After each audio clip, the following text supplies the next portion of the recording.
Have you ever seen a hash symbol just pop up in Excel and wondered what it's actually doing? Sometimes it appears in a formula, sometimes it just appears in a cell, and sometimes we wonder whether it's actually doing anything. In this video, I'm going to break down exactly what does the hash symbol mean, when it works and where it doesn't. And once we are done with the concepts, we'll look at a real world application.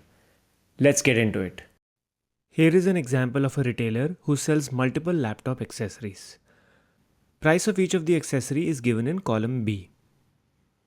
The first thing we will do is calculate the tax using the traditional ways of writing formulas. So in the cell C4, I will write B4, which is the price of the first product, multiplied by the tax rate in the cell B1. Fix the reference,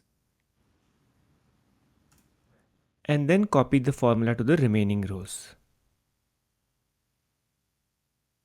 The next bit I'm going to do is write the formula again, but this time using dynamic arrays. In the cell D4, I will select all the product values from B4 to B9 and multiply that with the tax rate in B1. And Excel spills the tax value for all the products. Now let's come to the hash or the pound symbol. In the cell F4, I will write D4 hash. And you will see that it spills the entire result. If you give the reference of the cell where a dynamic array formula is written and then write hash after that, it spills the entire dynamic array's output. In case you're not familiar with dynamic arrays, then you need to immediately stop doing everything else and discover this amazing way of working in Excel. In the description, I will include a link to the playlist that I have on this topic. Even if I don't write this manually,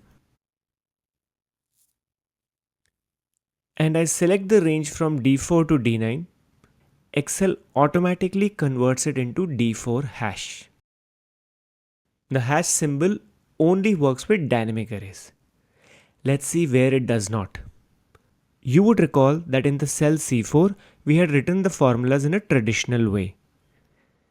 If in the cell G4, I write C4 hash, it only displays the value of the cell C4 and not the remaining cells.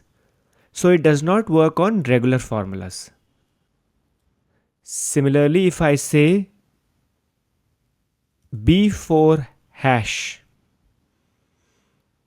it gives an error, which means it does not also work on any kind of text typed in. So that's an overview of the hash symbol. Now let's look at an application.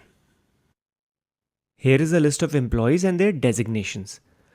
I want to see the names of all senior managers in a drop-down. Using a filter function, I have shortlisted the names as of this current moment. If the filter function is new for you, I will include a link for a video for you to consider. As people get promoted, the list may increase or decrease. However, with the filter function, we need not worry.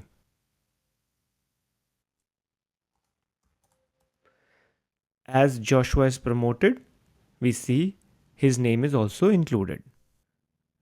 Now to create a list,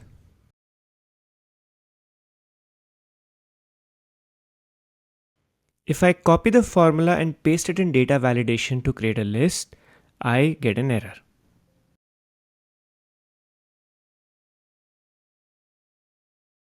However, if instead of the formula, I write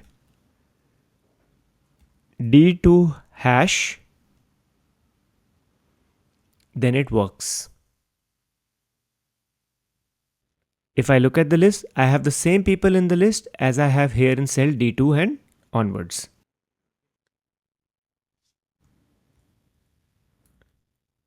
And if I make any changes to the main data, then that is also reflected in our list. So that's a very powerful use of the hash symbol for you. I hope you found this tutorial helpful. And if you'd like to learn more about Excel and Power BI, consider subscribing our channel Analytics Success. Thanks for watching.